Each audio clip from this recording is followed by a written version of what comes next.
আসসালামু আলাইকুম, আসাদুল্লাহ বলছি, এমবিবিএস ফোর্থ ইয়ার। তো তোমাদেরকে আজকে যে নিউজটা দিব, যে আপডেটটা দিব, তো তোমরা আসলে দেখতেছো যে 11ই ফেব্রুয়ারি স্বাস্থ্য অধিদপ্তরে একটা আসলে মিটিং হয়েছে। তো ওই মিটিং একটা সিদ্ধান্ত নিয়েছে। সেই সিদ্ধান্ত বলা হয়েছে যে সরকারি মেডিকেলের যে ভর্তি কার্যক্রম চলতেছে, এই ভর্তিটা আবারও বৃদ্ধি করা হয়েছে। বৃদ্ধি করে 24 তারিখ পর্যন্ত নেওয়া হয়েছে, 24শে ফেব্রুয়ারি পর্যন্ত। এই পর্যন্ত প্রায় এই পর্যন্ত দুইবার কিন্তু অলরেডি সময় বৃদ্ধি করা হয়েছে।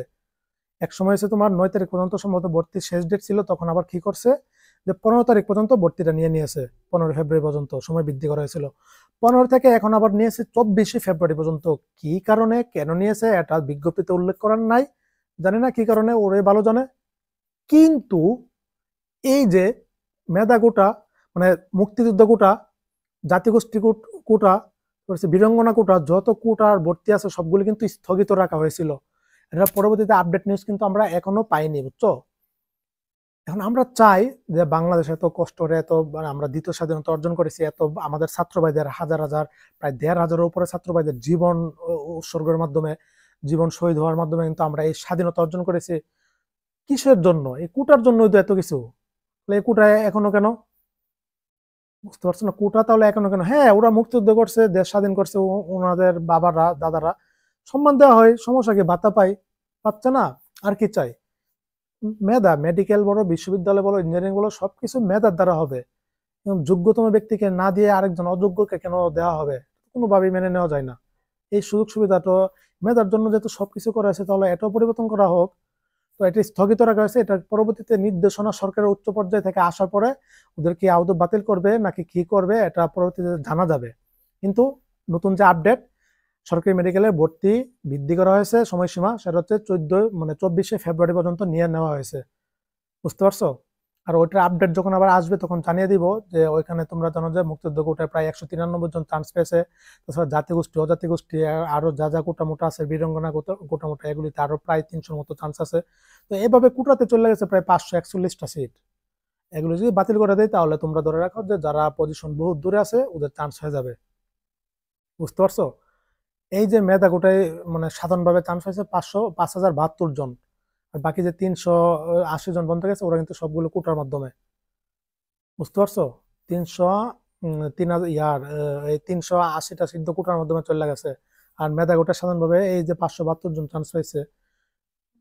দেখো, একজনে 81 পায়েও চান্স পাচ্ছে না, আরেকজনে 41 পায়ে চান্স পেয়ে যাচ্ছে। এটা কেউ মানবে? এসব ডাক্তার যে বর্তমান তৈরি হচ্ছে, কোনগুলি ডাক্তার হচ্ছে, এগুলি তো তৈরি হচ্ছে। 81 জনের মেধাকে মেধার মূল্যায়ন না দিয়ে যখন 41 যে পাইছে তাকে যে মেধার মূল্যায়ন দেওয়া হচ্ছে, তো এবার বুঝো কি পরিস্থিতি হবে। এই বিষয়গুলি সংস্কার করা দরকার। স্বাস্থ্য দপ্তরের কাছে অনুরোধ রইল বিষয়গুলি পরবর্তীতে ভর্তি মেডিকেল অ্যাডমিশনের সেশনগুলির জন্য এই কিছু বিষয় যেগুলি তর্ক বিতর্ক এমনকি প্রশ্নবিদ্ধ হয় ওইগুলিতে পরিবর্তন আনার জন্য, এমনকি সাধারণ মানুষদেরকে, স্টুডেন্টদেরকে মেধার ভিত্তিতে মানে মেডিকেল অ্যাডমিশনে চান্স দেওয়া হোক। মেডিকেল না, শুধু ভার্সিটি, বুয়েট যত অ্যাডমিশন আছে সব অ্যাডমিশনে।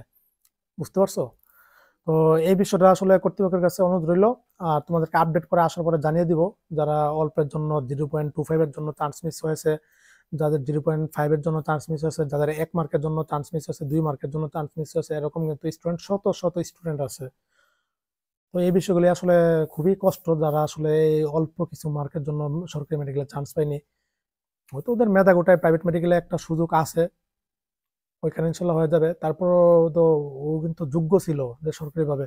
তো এই জিনিসগুলি আসলে যখন রেজাল্ট দিয়েছে তখন ঢাকা মেডিকেল, সলিমুল্লাহ মেডিকেল, ঢাকা বিশ্ববিদ্যালয়, এই স্টুডেন্টগুলো কিন্তু আন্দোলন করার পরে কিন্তু সরকার কিন্তু ওদের ভর্তিটা স্থগিত রাখছে, এমনকি বলছে যে এগুলি বাতিল করা হবে। তা নাহলে কিন্তু করতো না। বুঝতে পারছো? তো এই ছিল আপডেটটা। আর যারা সরকারিতে ভর্তি এখনো হয়নি, হয়ে যাও এই সময়ের মধ্যে। পরে কিন্তু আর চাইলে কিন্তু ভর্তি হতে পারবা না, অলরেডি ভর্তি কার্যক্রম কিন্তু শুরু হয়ে গেছে অনেক আগে থেকেই। আর পরবর্তী আপডেট নিউজ জানিয়ে দিব, আমার সাথে থাকো। আর কালকে আমি জহির ইসলাম মেডিকেলে চলে যাচ্ছি, আমাদের ক্রিকেট খেলা আছে এই 16 তারিখ আর 18 তারিখ। 16 তারিখ হচ্ছে জহির ইসলাম মেডিকেলের সাথে আমাদের ক্রিকেট খেলা, আর 18 তারিখ হচ্ছে বারডেম ইব্রাহিম মেডিকেলের সাথে আমাদের ক্রিকেট খেলা। আমিও যাচ্ছি, খেলা হবে, খেলবো আমাদের টিম। তো সকলে দোয়া করবা।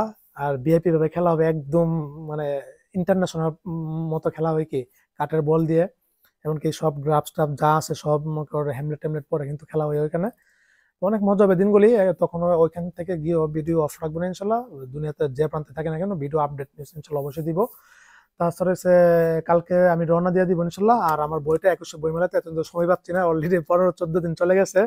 তো আমার যে কাব্যগ্রন্থ অপরাজিতা বিশাল বড় কাব্যগ্রন্থ 128 পেজের প্রায় 70টা কবিতা, আমার এই কাব্যগ্রন্থটা আমি কালকে বইমেলাতে দিয়ে দিব স্টলে, 669 নং স্টলে। তোমরা যারা চাও নিতে পারো, স্টল থেকেও বইমেলা থেকেও নিতে পারো, অথবা আমার কাছ থেকে মানে হোয়াটসঅ্যাপ নাম্বার আছে, আমার কাছ থেকে অর্ডার দিয়ে নিতে পারো। বুঝছো, ক্যাশ অন ডেলিভারি। তুমি তোমার বাসায় পৌঁছানোর পরে ডেলিভারি ম্যানকে টাকা দিবা, মাত্র 150 টাকা রাখতেছি, 150 টাকা। এত বিশাল বড় একটা কাব্যগ্রন্থ।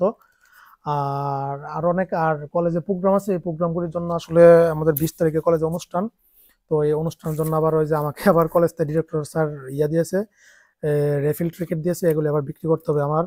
হোস্টেল যে ফরেনার আছে, আমাদের বেসের আছে, যে স্টুডেন্ট আছে, কলেজে অনুষ্ঠান আছে, তোমরা জানো যে কলেজে পিকনিক, তারপরে হচ্ছে তোমার স্পোর্টস, তারপরে হচ্ছে কালচারাল প্রোগ্রাম, এগুলি সব চলতেছে। 12 তারিখ থেকে নিয়ে 20 তারিখ পর্যন্ত চলবে। 20 তারিখ অনুষ্ঠান, ওই জিনিসগুলো আসার চেষ্টা করবো।